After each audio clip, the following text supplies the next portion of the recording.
Inicia.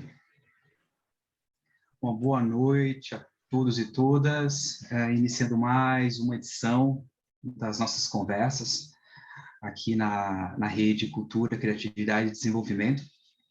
A nossa primeira conversa foi com o Manuel Gama, e o Manuel Gama discutiu conosco as dificuldades, os desafios para se pensar a relação dos projetos culturais com a Agenda 2030, a agenda da Unesco, Agenda para o Desenvolvimento Sustentável, da ONU em geral. Também tivemos a convidada Luciana Guilherme, nós pudemos discutir a sua ideia de Estado em Rede, foi um encontro bem interessante, onde a Luciana analisou as dinâmicas das ações públicas, também analisou alguns setores das indústrias criativas no Rio de Janeiro, daí ela tirou a sua hipótese, a sua tese, né, de que se o Estado, se você trabalhar com a ideia de um Estado em rede mais descentralizado, é possível você ter um ganho nas políticas culturais. E no nosso terceiro encontro, nós recebemos aqui a Andréa Guimarães. A Andréa Guimarães, ela é formada em jornalismo, pós-graduada em comércio exterior, mestranda no programa profissional em Economia Política da Cultura e Indústrias Criativas da Universidade Federal do Rio Grande do Sul. É um programa feito em parceria com o Itaú Cultural. E a Andréa também é coordenadora de inteligência de mercado do Ministério do Turismo. Então, Andréa, muito bem-vinda, muito obrigado pelo aceite em participar dessa nossa conversa. Eu gostaria de iniciar pedindo para você contar um pouco da sua trajetória dentro como servidora federal, né, dentro do Ministério da Cultura, e agora indo para o Ministério do Turismo, só para a gente entender depois o que é essa inteligência de mercado e como que você atua, como que você pensa. Bom, boa noite. Obrigada, João, pelo convite. Bom, então, como você disse, né, eu sou servidora do então Ministério da Cultura. Entrei lá no Ministério em 2010. E quando eu entrei, eu fui praticamente direto para a estruturação da Secretaria de Economia Criativa, que estava sendo criada naquela época, isso, né, no início de 2011. Então, participei da estruturação da Secretaria de Economia Criativa naquele período. Depois eu tive uma passagem dentro do Ministério pela área de Relações Internacionais. Então, são as áreas que eu me movimento melhor dentro do Ministério, né? É a área da Economia Criativa e as pautas internacionais. E nessa transição de uma para outra, eu vi nascer na Secretaria da Economia Criativa um projeto que teve uma certa perenidade ao longo do tempo, que foi o Mercado das Indústrias Criativas do Sul, que é uma parceria dos países da América do Sul, né, que foi um convite que veio da Argentina na época que já tinha um mercado internacional, já tinha um mercado de economia criativa dentro, né, que era o MICA, e a gente organizou a primeira edição lá, quando eu ainda estava na Secretaria de Economia Criativa, e aí quando eu fui para as Relações Internacionais, a gente acabou também organizando a segunda edição, que foi em Bogotá, em 2016. E também, a partir daí, organizamos a terceira edição, que foi em 2018, em São Paulo, e que foi também uma transição para a criação de um mercado brasileiro, que foi o MIC-BR. O MIC-BR, ele acabou tendo uma edição online no ano passado também, então esse é um projeto que vem tendo uma certa continuidade, apesar das mudanças políticas que vem ocorrendo, né? E aí, quando começou a pandemia, o Ministério da Cultura, quando ele foi extinto, ele foi incorporado pelo Ministério da Cidadania, mas no final de 2019 houve uma mudança para o Ministério do Turismo. E aí, com uns 3 meses de pandemia, eu fui convidada a assumir um cargo no Ministério do Turismo Até porque, assim, por conta dessa bagagem relacionada à economia criativa, e também porque eu já tinha uma passagem anterior no Ministério do Turismo, lá em 2005 a 2010, que eu trabalhava na área de relações internacionais no Ministério. Então, eu fui convidada para assumir essa área, que é a coordenação de inteligência de mercado, que fica dentro de uma estrutura no Ministério do Turismo, dentro da Secretaria Nacional de Desenvolvimento e Competitividade do Turismo. Então, nós temos, desde meados de 2020, um departamento que foi criado quando houve essa reestruturação do Ministério por conta da chegada da cultura, um departamento de inteligência mercadológica e competitiva do turismo, e uma coordenação geral de produtos turísticos. Então, a minha coordenação fica dentro dessa coordenação geral, e a gente trabalha a inteligência de mercado como uma forma de trabalhar os produtos turísticos, novos produtos turísticos, produtos que tenham uma conexão com o mercado, que atendam às demandas do mercado. Perfeito.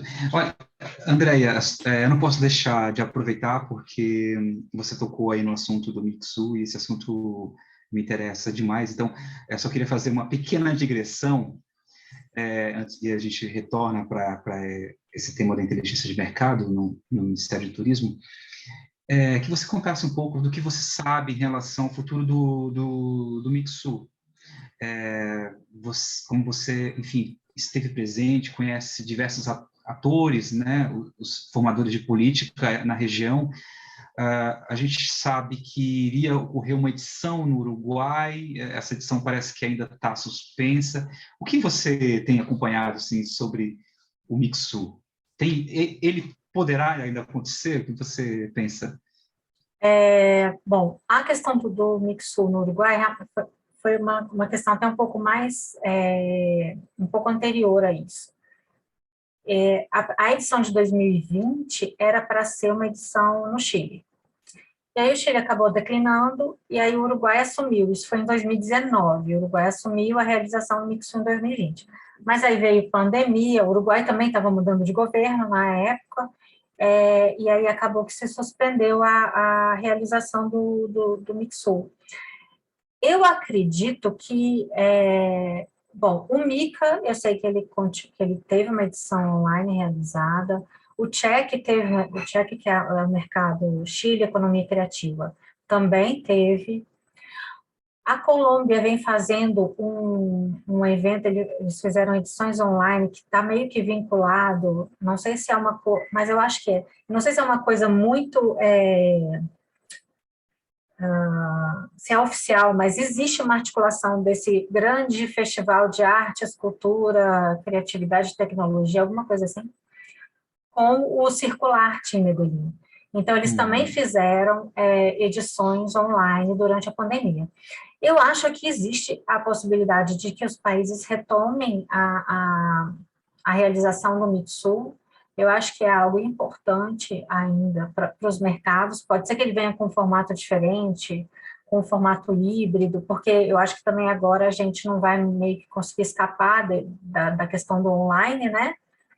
Mas também a gente sabe que o físico tem sua importância, né? Então, eu acho que é possível, sim, que os países voltem a se organizar para fazer um outro Mixu. Mas eu não tenho informações oficiais, assim, eu não estou acompanhando essa discussão dentro do Mercosul, né, dos países da América do Sul, para dar uma posição, assim, certinha. Entendi. Nossa, obrigado, André. Realmente seria uma pena se essa experiência simplesmente se evaporasse, né? Se parasse nessas poucas edições. Existe, e agora com essa possibilidade mesmo de ter as plataformas online, fazer uma coisa híbrida, até seria menos custoso, de repente, para os organizadores. Até vi também no Chile, na Argentina, experiências de plataformas já dentro dos próprios ministérios, onde eles conseguem comercializar ou divulgar os trabalhos dos artistas, algo que eu não tenho visto ainda no Brasil. Ou seja, já é uma forma de criar ampliar o contato entre os produtores, né? Mas o evento, realmente, quem participou viu que é interessantíssimo, é insubstituível, né, esse contato É verdade. presencial. É Bom, então, verdade. retomando o nosso fio da meada, né, Uhum.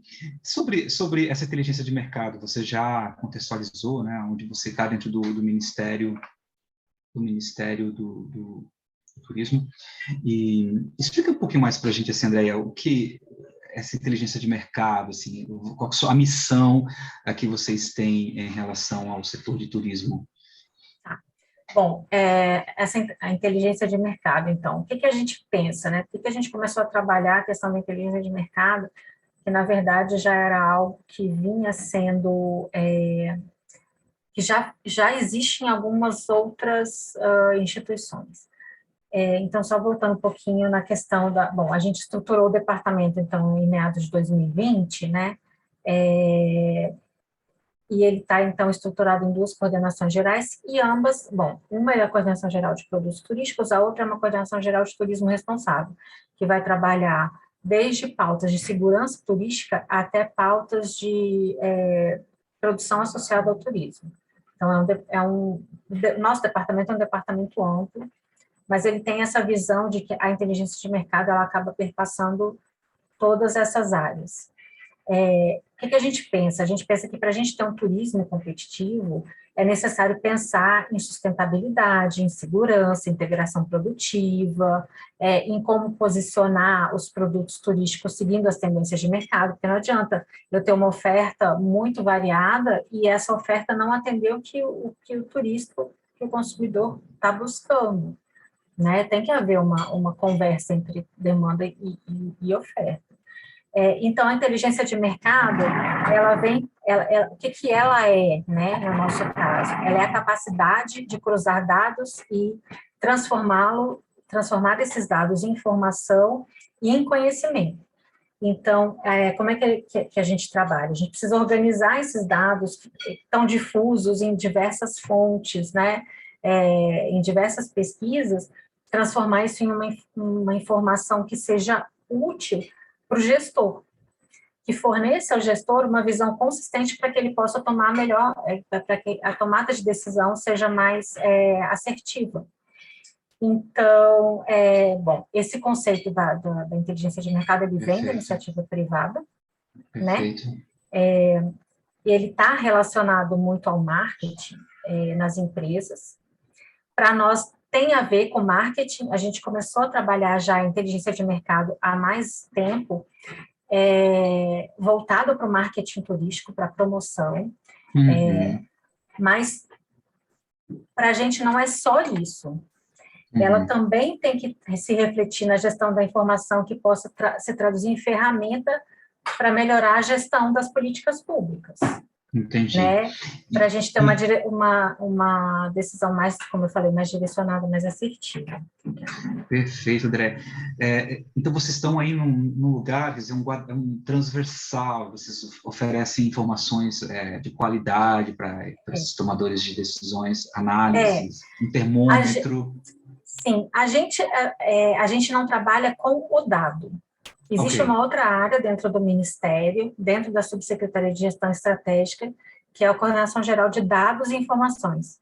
Ela trabalha com dados, então ela tem parceria com o IBGE para, enfim, divulgar pesquisas, e uma série de estudos que eles divulgam sobre a demanda, sobre a oferta, mas a nossa ideia é pegar esse dado, analisar, e aí a gente pode dizer, por exemplo, que as tendências de demanda para este ano, isso foi até uma revista que a gente lançou no início do ano, quais são as tendências? A tendência desde do início da pandemia, né, vem sendo trabalhar turismo de natureza, ecoturismo, espaços abertos, as pessoas, elas, com esse problema de se deslocar durante a pandemia, elas procuraram muito destinos perto de casa, então era o que a gente chamava de staycation, né?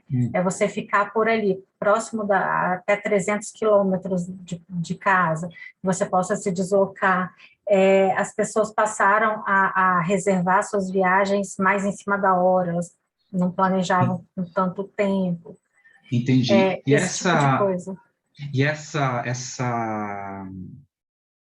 percepção, né, de que as pessoas estão buscando mais atividades com a natureza, realmente, né, a gente viu em grandes cidades, Nova York, Paris, quer dizer, há toda uma busca por espaços verdes, enfim, para você ter um contraponto até a esse processo de digitalização e de isolamento social, né, parece que tem um efeito também psicológico, de bem-estar, né?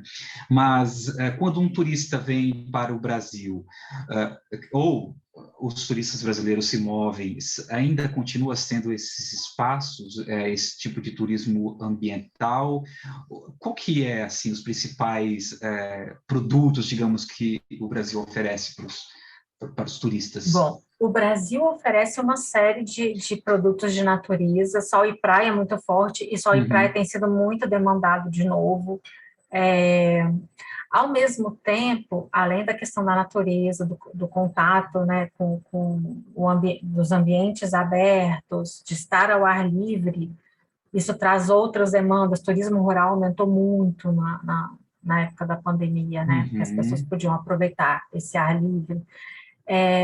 A questão da experiência, o turista vem buscando experiências únicas. Então, ele não é mais um turismo, e a gente acha que não vai voltar a ser um turismo de massa, né? Que é aquele turismo em que as multidões se deslocam e vão fazer a mesma coisa, que é um turismo mais contemplativo, então elas vão para ver, né? Para apreciar um monumento, alguma coisa assim. A gente acha que o turismo de experiência agora é que ele vai ser mais presente. E nesse ponto de turismo de experiência, algo que vai se destacar, além da questão do turismo de aventura, que é um turismo de experiência, é o turismo criativo e o turismo cultural. Então, as pessoas elas vão se deslocar, elas se deslocam buscando botar a mão na massa. Então, elas não vão para contemplar mais. Elas querem ir para Recife e fazer uma oficina de tambor. De maracatu. Ou então de fazer uma aula de frevo. Elas não querem mais só ficar... Confecção de bonecos. Elas não querem mais ficar paradas. Elas querem ir para um turismo rural e aprender a fazer um queijo ou a trançar um cesto. Elas não querem mais só ficar contemplando. E as agências de turismo, as agências brasileiras, enfim, que vendem pacotes, elas tentam vender, elas oferecem essa experiência, imagino. Isso vem aumentando bastante, e existem as agências que oferecem isso, e existem outros agentes no turismo que oferecem isso. Então, aumentou muito a quantidade de startups que trabalham nessa questão do turismo de experiência. Alguns aplicativos novos, aplicativos como o Airbnb, por exemplo, tem uma página de experiências que eles oferecem, além da hospedagem. Então, isso vem sendo difundido, né, ao longo de toda a cadeia produtiva do turismo. Entendi. Mas nós temos também e as festas populares, assim, elas continuam, porque as festas populares, elas já têm esse aspecto da vivenciar a experiência, né? Porque realmente, quando você vai para um carnaval, uma festa junina, um Círio de Nazaré, enfim, por exemplo, nessas grandes festas, você é envolvido e você está, de certo modo, atuando ali, né? Você acha que essas festas... Mas tem a questão da aglomeração e tudo. Como que... tem questão da aglomeração. A gente está esperando... Esse ano vai ser um pouco crucial nesse sentido, porque o carnaval foi adiado agora para logo depois da Páscoa, então vamos ver como é que isso vai ser. Eu acho que o carnaval volta, né? Apesar de estar um pouco fora de época, eu acredito que quem gosta do carnaval não vai deixar de ir. Enfim, pode ser que esse ano demore um pouco a voltar, mas provavelmente vai ser uma indústria que vai se recuperar ao longo dos próximos anos. Os festejos juninos, a mesma coisa, né? Eles são muito importantes para aquela economia local naquele período, né? É difícil você também abrir mão, né, de eventos assim. Mas eles vão ter que vir com uma cara nova. As pessoas estão mais preocupadas com segurança Entendi, sanitária. entendi. Então, algumas medidas vão ter que ser tomadas para que as pessoas se sintam seguras em poder viajar para esses locais. Entendi. E entrando um pouco nesse, até nós já tangenciamos já alguns aspectos, né, Andréia, sobre esses impactos todos, né, da pandemia, e você também entra no ministério nesse momento também, né, doido de por aí, Sim. próximo, onde você começa a vivenciar a sua experiência na área de inteligência de mercado, justamente no período da pandemia, ou seja, como que você viu, assim, os impactos, né, no caso brasileiro, tem também trazer alguns dados, alguma experiência que você tenha visto no exterior, como o Brasil se posiciona em relação aos outros países, porque o Brasil também não fechou tanto, né? O Brasil ficou uma coisa meio ali, meio lá, meio cá, não foi um isolamento total, mas, enfim, como que foi esse impacto no setor de turismo? Não, o impacto, eu não vou ter os números certinhos, mas o impacto Tá. foi muito forte em todos os países. Houve quedas de 80%, assim, Uhum. de tráfego, de trânsito de turistas, muitos empregos perdidos. O Brasil, o nosso PIB teve uma queda significativa também. Porque, assim, como a cultura, o turismo foi um dos primeiros que sentiu impacto, né? E essa volta, as pessoas querem viajar, as pessoas Sim, estão ansiosas por isso, mas também tem a questão do medo, né, de viajar. E aí, além de tudo, ainda agora, na hora que está todo mundo começando a se recuperar, né, nas reservas de hospedagens, reservas de passagens aéreas, vem uma guerra na Europa que também já afetou os países, né, afetou principalmente Portugal e Espanha. Agora, para a Páscoa, já houve uma queda na demanda, né, na procura, porque aumenta uma sensação de aumenta a insegurança. insegurança, as pessoas deixam de circular porque elas, principalmente ali Portugal e Espanha, né, que são países mais quentes, vem muito fluxo do norte que vai esperar, que não vai, né, que Uhum. não vai se deslocar agora. Então, é um baque que o setor enfrenta quando ele estava começando a se recuperar, Mas no né? caso brasileiro, assim, no turismo, o que no Brasil o turismo interno, assim, em que ele é mais importante do que o O turismo turismo externo? interno no Brasil é muito forte, coisa de 96%, assim. Nossa, então, É muito forte. Então, é o que segura o Brasil. uhum, Porque uhum, houve uma queda muito grande de vinda de turistas estrangeiros. Você pensa que o nosso mercado, nosso maior mercado emissor é a Argentina, e aí a Argentina fechou muito, né? uhum, E estava muito difícil para vir para cá. E ainda tem a uhum, questão da crise econômica, né? Que está ruim uhum. para todo mundo, a gente está muito forte também, assim, com a inflação Sim, muito alta. Então, é difícil os argentinos começarem a retomar, a vir para o Brasil agora. Contudo, o nosso mercado interno, ele tende a suprir. Agora, com o dólar baixando, provavelmente a gente deve sentir um pouco, porque as pessoas que não estavam viajando para o exterior, uhum, retomando esse cotidiano, elas se sentindo mais seguras na questão sanitária e tendo que gastar menos na conversão do dólar real, provavelmente vai haver um aumento da emissão de brasileiros para o exterior, e aí pode ser que uhum. haja algum impacto mais residual no turismo interno. Mas eu acho que vai ser Entendi. residual. O nosso turismo interno realmente ele é muito potente, né? A gente viaja, é porque a gente tem um mercado interno muito grande, né? A gente é muita gente, né? Então, Exato, exato, exato. E também tem uma coisa, acho que muito interessante, né? Como parece com a China, assim. Existem muitos motivos internos para as pessoas viajarem, né? Assim, porque um país tem uma concentração populacional de imigrantes, né?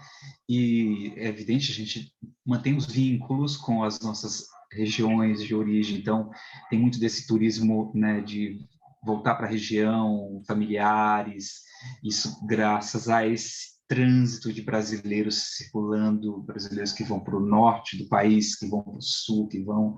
Então, parece que essa própria formação de ocupação do território brasileiro também, em alguma medida, fomenta essa circulação do brasileiro pelo território, né? Tem essa questão, né? Embora me parece, qualquer região brasileira continua, o Sudeste, não tem noção. O maior mercado emissor é São Paulo. São Paulo. Para o resto do Brasil. O resto do Brasil. As pessoas que vêm para cá. Não, as pessoas de São Paulo, de turistas que saem, né? De São Paulo. Ok. Os turistas de São Paulo, que é o nosso maior mercado emissor para o resto do Brasil. Tanto é que muitos anos atrás, entre 2004 e 2010, 2011, o Ministério do Turismo fazia um evento em São Paulo, anual, que era o Salão do Turismo. E aí a ideia era mostrar o Brasil para o turista de São Paulo, porque era o maior emissor. Então, a ideia era essa. Então, era uma feira muito grande, ficava ali primeiro acho que foi no AMB e no Center Norte, variava. Tinha ano que era no AMB, tinha ano que era no Center Norte. Mas é isso, os estados iam para lá, né, mostrar os seus produtos turísticos para o maior público emissor do Brasil. Então, é isso, é São Paulo. Recentemente eu estive em Juazeiro do Norte, agora no final do ano.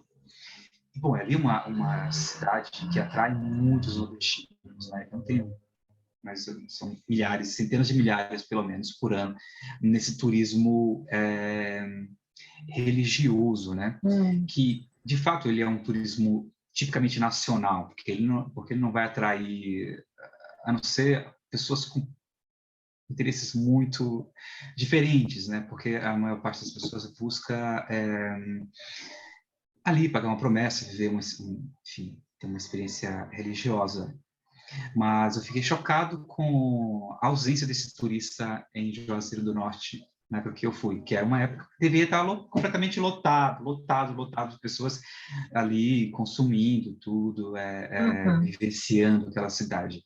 E aí, nesse período aí da Omicron, então eu pude testemunhar assim, o quanto é terrível, né? Esse impacto para os comerciantes, né? Sim, muita gente quebrou, né?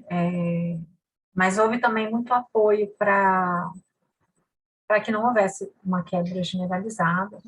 E a gente espera. Mas essa questão do turismo religioso, vamos ver também esse ano, assim. Acho que ele entra mais ou menos na mesma questão das festas, né? Um Círio de Nazaré que leva 2 milhões de pessoas para a rua, vamos ver como é que esse ano vai ser, né? Se essa retomada vai ser gradual, ou se em outubro a gente já vai ter um movimento mais forte, né? Entendi. E o Ministério teve ações, assim, políticas mais focadas no setor para segurar o impacto da pandemia? Teve até em questão de medida provisória para garantir as reservas e também a questão de você segurar o emprego, mas diminuir o salário, né? Daquela pessoa que não estava trabalhando. Que era uma política mais geral, para todas as áreas, né? Isso. E houve a questão das remarcações serem permitidas com um tempo maior mais largo, assim, um tempo mais largo, né? Para você poder remarcar sua passagem, sua reserva, que também é uma proteção para o consumidor. E na retomada, assim, houve políticas para trabalhar por essa retomada, né? Então, o Ministério fez acordos e muitas reuniões, muitos debates com o trade turístico para trabalhar para essa retomada. Então, porque nós tivemos um impasse também impasse, obviamente, por conta do isolamento, né? Então, uma dificuldade de permitir, né, que a pessoa vá, que a pessoa esteja aglomerada. Nós tivemos todos esses impasses. Alguns estados estavam com mais problemas, outros estados com com menos problemas, né? Imagino que isso tenha dificultado ainda mais uma ação mais coordenada, porque você não tem certeza, né? O que vai estar aberto, o que vai estar fechado. Sim, e aí tem muito trabalho lá no local, nos estados também. A gente daqui, não, que foi uma ação, inclusive, da outra coordenação geral, que é a Coordenação Geral de Turismo Responsável, que eles lançaram 15, se eu não me engano, para 15 setores, um manual de boas práticas, que você, seguindo aquele manual, você podia tirar um selo, que era o selo Turismo Responsável, Limpo e Seguro. Então, você colocava no seu estabelecimento lá que você estava seguindo aquelas medidas sanitárias. Então, isso também ajuda a retomada, porque daí a pessoa está mais segura para entrar no seu estabelecimento, enfim, para fazer uma compra, para consumir, né, para comer, enfim. A pessoa se sente mais respaldada ali, né? E em relação, por exemplo, a esses setores, sítios arqueológicos, sítios históricos, né, que é uma parte importante também do turismo, né? Ocorreram políticas assim para manutenção, porque foi uma dificuldade enorme para esses lugares. Esses lugares, de repente, têm alguma reserva por conta de alguma taxa, algum ingresso, enfim, algumas contribuições, mas me parece que esses sítios históricos, em geral, são mantidos pelo poder público no Brasil, né? A gente tem algumas políticas, isso geralmente fica a cargo do IPHAN, mas no nosso caso, quando está relacionado a algum projeto, a gente pode falar de alguns específicos. Por exemplo, a Serra da Capivara entra na questão do patrimônio, não só daquele sítio arqueológico, mas de toda a questão da gestão do parque, né? Então, a gente tem um trabalho com parques nacionais e aí entra um pouco essa questão daquele sítio arqueológico ali da Serra da Capivara. No caso das missões jesuíticas, por exemplo, aí a gente também tem um projeto que é financiado pelo BID, que chama Caminho dos Jesuítas. E aí, dentro do Caminho dos Jesuítas, a gente trabalha não só Brasil, mas toda aquela região ali da América do Sul que tem reduções jesuíticas, né? Olha que interessante, Andréia. Bacana. E agora, Andréa, indo um pouco mais para as tendências, nós também já tangenciamos, você já deu algumas pistas do que está acontecendo, você falou desse turismo de experiência, né, dessa questão do uso dos espaços verdes, espaços mais abertos, como uma espécie de uma tendência. O que você, além disso, você tem observado, além desse aspecto mais ambiental, também em relação às tecnologias? Sim. Bom, a gente vê que a questão da inovação, da tecnologia, são temas que vão ser cada vez mais recorrentes no turismo, né? A digitalização do turismo é algo que vai estar sempre presente a partir de agora. Nessa questão da criatividade e da inovação, nós temos alguns projetos que trabalham esses temas, né? Então, a questão dos destinos turísticos inteligentes foi um projeto que surgiu também lá em 2019, que foi a partir de experiências de outros países da América do Sul, de outras cidades da América do Sul, que já vem trabalhando na questão de destinos turísticos inteligentes, a partir de uma metodologia que foi criada na Espanha. Como é que é esse turismo inteligente? É assim, bom, um destino turístico inteligente, ele é um destino que ele não é só inteligente na questão da tecnologia. Ele segue uma série de requisitos, ele segue uma série de regras, de normas, que facilitam a vida do turista, de alguma forma. Então, por exemplo, um destino que seja acessível, que permita que um turista que tem algum problema de mobilidade possa chegar lá, ou que possa aproveitar, né, possa aproveitar como qualquer pessoa aproveitaria, né? Então, deixa eu explicar um pouquinho, vou começar do início, assim, só para você entender. Então, a Espanha fez uma certificação, estabeleceu uma série de normas de destino turístico inteligente, e aí a gente contratou um instituto, Cidades do Futuro, que é da Argentina, que trabalhava essa metodologia da Espanha em destinos argentinos. Então, o que é esse destino turístico inteligente? É um espaço turístico que trabalha inovação, acessibilidade, que ele tem uma estrutura tecnológica que garante o desenvolvimento sustentável do território, que facilita a interação do turista com aquele ambiente, e que também melhora a qualidade da experiência do turista. Mas não só isso, ele tem que ser bom para quem mora na cidade. Então, assim, claro, se você tem um lugar que é acessível, que um turista pode vir, uma pessoa que é residente também vai poder aproveitar da mesma forma. Se você tem um Wi-Fi gratuito na cidade, o morador também vai poder aproveitar aquele benefício. Então, o DTI ele tem que ser bom. Parece uma contraposição a esse conceito que surgiu de uma certa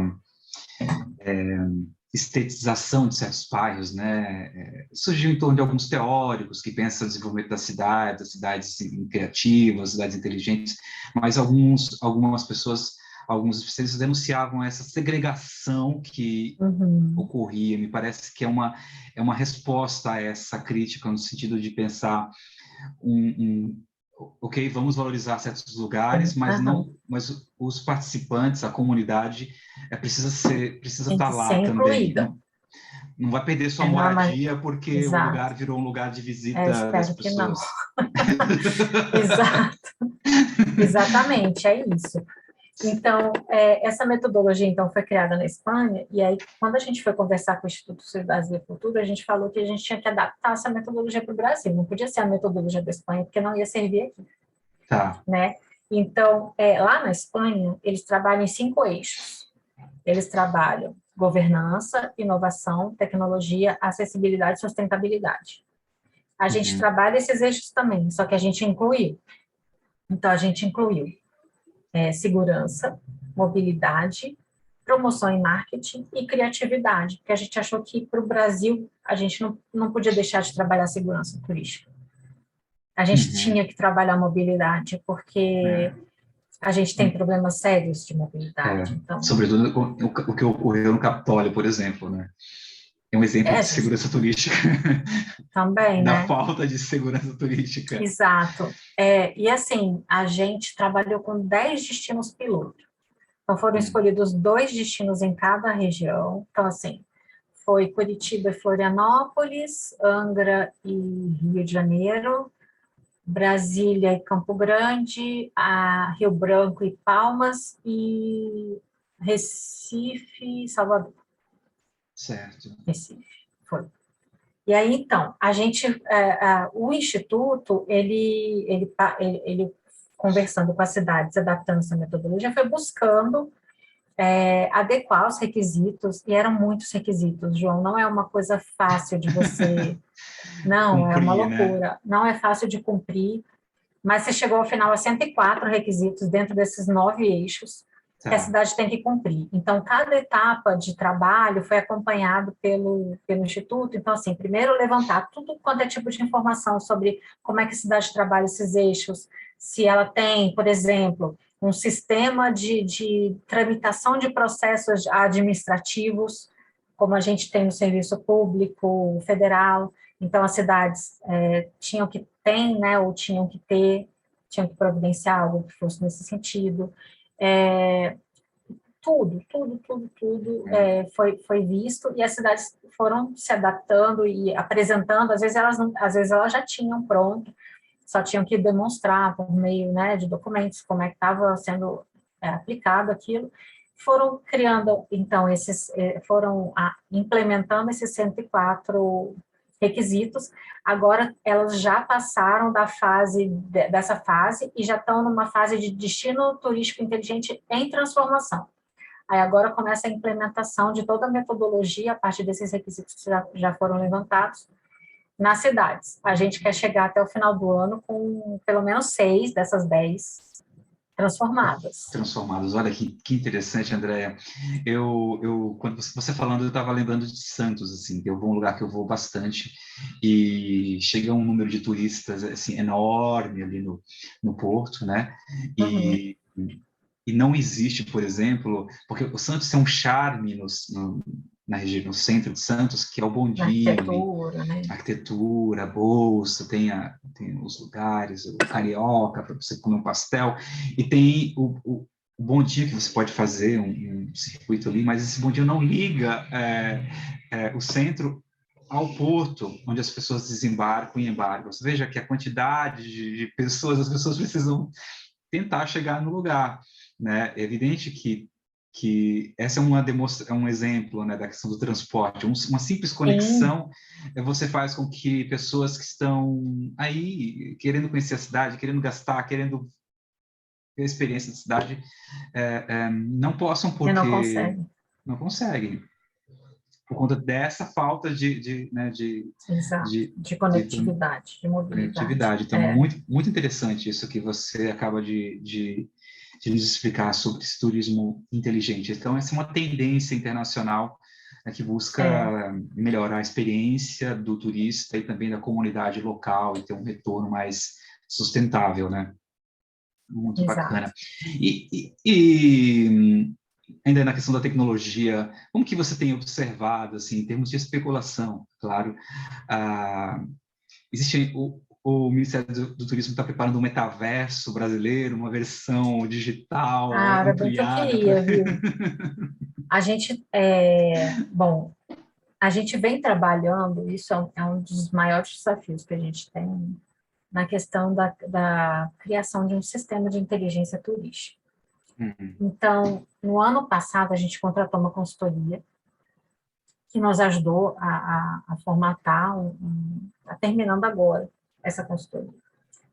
E a gente queria deles subsídios para a criação de um plano de inteligência de mercado. Esse plano, ele partia de alguns pressupostos. A gente tem uma rede de inteligência de mercado no turismo, como eu falei, que é formada pelo Ministério, assim, Comitê Gestor, hoje, o Ministério, Embratur e Sebrae, e os membros são os órgãos oficiais de turismo nas unidades da federação e os SEBRAES nas unidades da federação. Então, a gente está precisando dinamizar essa rede, aumentar a participação, enfim, porque nessa rede que, por exemplo, as pessoas trocam informação, que as pessoas podem, né, estabelecer parcerias para realizar algum projeto, enfim. Só que ainda estava muito dependente desse comitê gestor, né, e muito pouco atuante ali nos membros.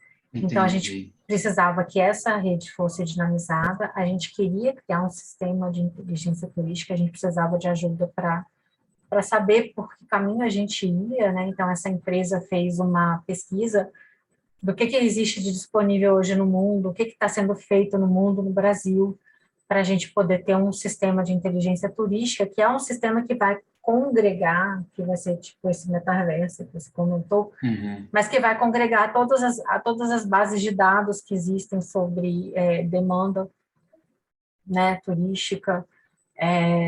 Só que a gente tem uma dificuldade nessa questão da tecnologia muito forte. Então, esse é um grande desafio, é implementar um sistema de inteligência turística que tenha um BI, né, que é o Business Sim. Intelligence. Isso é algo que realmente vai nos Isso demandar. é uma dificuldade da administração pública, porque geralmente esses projetos também poderiam ser feitos em parcerias com empresas privadas, como vocês já estão fazendo. Isso é uma dificuldade em É uma todos os dificuldade de dar níveis. esse Assim. passo, né? De dar esse passo mais estruturante, né, Andréia? E é isso, é estruturante. Porque você imagina uma coisa assim, né? A gente sempre esquece, né? Que o Brasil territorialmente maior do que os Estados Unidos. Uhum. É uma coisa assim, evidentemente, descontando o Alasca, tira o Alasca que está ali para cima. Uma coisa impressionante.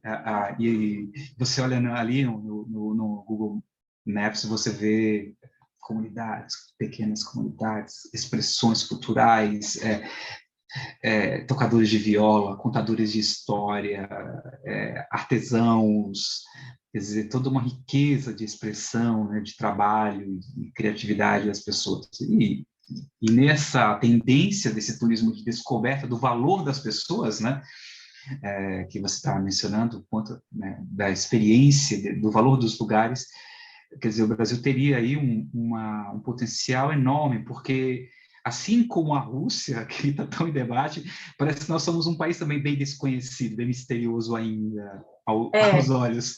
Sim, mas tem outra questão também, que no nosso caso, em relação ao mundo, a gente precisa realmente fazer um trabalho mais efetivo para atrair esse turista, porque ele às vezes vem para o Peru, né, e não vem para cá.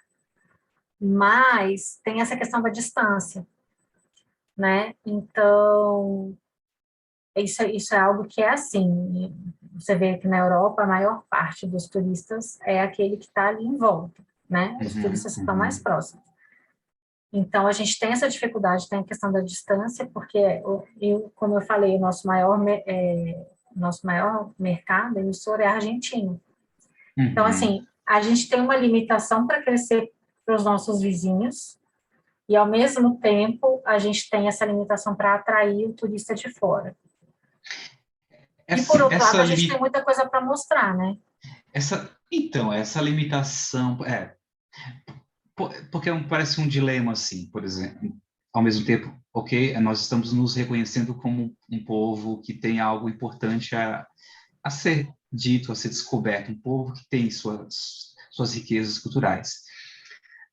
Claro que essa opinião, vindo de nós mesmos, é uma opinião às vezes que não é tão verdadeira, mas descontando isso, ainda eu acho que sim, né? Mas então, por que não temos seria uma falta de interesse no que o Brasil pode oferecer, ou realmente é uma dificuldade de comunicação, é uma questão de comunicação? É como nós comunicamos os nossos produtos. Porque... Mas não sei se é só isso. Pode ser uma questão... Desculpa. Pode ser uma questão de comunicação. Tem a questão, por exemplo, da segurança. Da que às vezes as segurança, tá. pessoas têm medo. Essa é uma né? questão. Mas também tem que, quando o cara vem, isso não é algo que a maioria, pelo menos, eles não se sentem inseguros quando eles estão aqui. Não se sentem inseguros. Isso, não se sentem inseguros. Os que vêm, né? Os que vêm. acabam respondendo às pesquisas, enfim, a maioria diz que voltaria, mas ainda existe realmente uma dificuldade, assim, do Brasil. Então tem um problema de comunicação nesse sentido também, das relações internacionais, dos escritórios, de passarem... É evidente que agora controlar essa imagem é difícil, mas que imagem é essa que nós comunicamos lá para fora, né? Por que eu estou falando isso? Porque eu sempre ouço sempre que é possível, eu ouço um podcast chama Daily, do The New York Times, e durante muitos dias mesmo, o Ministério de Turismo colombiano fazia uma propaganda assim no podcast. Umas 2 ou 3 vezes ao longo das falas do Michael Barbaro havia essa propaganda. E ouvindo aquela propaganda, me soava assim um pouco tão estranho a forma como era comunicada o que a Colômbia teria a oferecer, né? Estava oferecendo um ambiente, pessoas agradáveis, uma boa acolhida, um lugar bonito, festa, um ambiente fácil para negócios, mas ao mesmo tempo estava havendo uma insurreição na Colômbia, uma violência enorme do Estado, quer dizer, essa dificuldade entre vender uma imagem e o que o país de fato oferece. Sim, é verdade. E a Colômbia já melhorou muito também nessa questão, né, enfim, de atrair seus turistas. Eu acho que o país que faz melhor Hum, é o Peru mesmo. é o Peru. O Peru tem a questão, tem Machu Picchu que atrai milhões Uhum. de turistas, só o Machu Picchu já é um Por si, atrativo, um assim, acontecimento, né? exato. Tá. Tem a questão, por exemplo, eles têm muito forte a questão da gastronomia, então, assim, para o turismo gastronômico, o Peru sabe vender demais, né, o seu país, então, eles têm feito um trabalho muito interessante nesse sentido. Colômbia tem feito um trabalho interessante também nesse sentido, mas é isso que você falou, e aí, na mesma época que eles estão chamando os turistas para vir, o noticiário não é favorável, né, porque está Uhum. contando dos problemas que eles tiveram no passado, que foram bem, bem feios mesmo, né? É. E a gente, eu acho que talvez vá nesse ritmo, mas talvez também a gente ainda não tenha achado, e isso eu estou falando mais minha opinião, assim, não é nada Uhum. do Ministério. Talvez a gente ainda não tenha achado o nosso, qual é a nossa vocação? Qual é a nossa vocação? O que a gente vai vender? A gente vai vender sol e praia? É sol e praia Uhum. que o turista estrangeiro quer? Ou Por, não? por isso essa Sabe? importância do que você tem, acho que, levado para o Ministério, né, de pensar a questão do turismo criativo, esse potencial da criatividade, né, que de algum modo está relacionado também com essa nossa concepção, essa ideia mais geral das indústrias, todos esses Uhum, setores que compõem as indústrias criativas, né, em termos isso. de diversão, de criatividade, música, de expressão.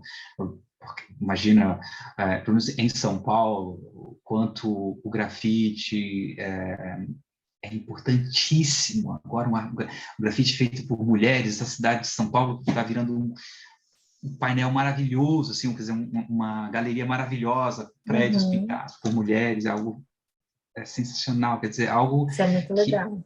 que precisa estar impresso em algum lugar e Em algum comunicando. lugar. Venha ver isso, né? Venha Lá ter essa em cidade. Floripa, eu não sei se São Paulo já fez isso, mas em Floripa eles criaram um aplicativo que chama Street Art Tour, que é Uhum. justamente para ficar vendo, para você fazer um tour pelas empenas da cidade que estão, né, São Paulo tem essa obra de também. arte urbana. Isso é muito legal. Isso é muito legal. Eu acho que, assim, eu estou falando, é isso, a Embratur é que é responsável pela nossa promoção internacional. Mas eu acho que talvez seja essa questão da gente trabalhar melhor a nossa vocação. Em vez de divulgar tudo, de você, de repente, buscar um nicho. Perfeito. Só para a gente fechar a nossa conversa, e aproveitando isso que você acaba de dizer, Andréa, queria te convidar a fazer ir um pouco mais adiante, um pouco mais eh, nesse mesmo raciocínio, e pensar, por exemplo, o que uma cidade precisa ter, né, oferecer para receber um turista hoje, um turista nesse contexto da pós-pandemia, né? O que a cidade precisa oferecer, assim, só para arrematar essa nossa Tá? conversa. Bom, ele precisa oferecer, a cidade precisa oferecer segurança, Uhum, segurança sanitária. A cidade precisa oferecer serviços de qualidade. Ela precisa também oferecer, ela precisa estar atenta ao que o turista foi buscar, então ela precisa conhecer a sua demanda, e provavelmente ela vai precisar, por conta de conhecer essa demanda, de trabalhar produtos mais inovadores, que sejam capazes de prender a atenção daquele turista, fazer com que ele volte, que ele divulgue bem a cidade para onde ele voltar. Então, a questão da criatividade é algo que as cidades vão precisar também trabalhar, pensando nesse incremento do turismo. bacana, bacana. Com isso, gente, olha, gostaria de agradecer mais uma vez, Andréa. Como sempre, toda vez que eu converso com você, eu aprendo demais, demais, desde a nossa primeira conversa.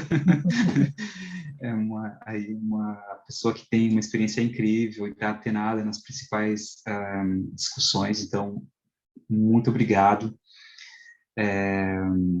agradeço também a participação de todos que apareceram rapidamente aqui, que depois saíram, aqueles que permaneceram, e nós divulgaremos esse vídeo na nossa rede também, no nosso canal, e é isso, ficamos por aqui. Quer dar um tchauzinho, Andréa? Sim, só agradecer o convite, muito obrigada, é um prazer estar com vocês, e precisando de qualquer coisa, estou à disposição também, pode contar comigo.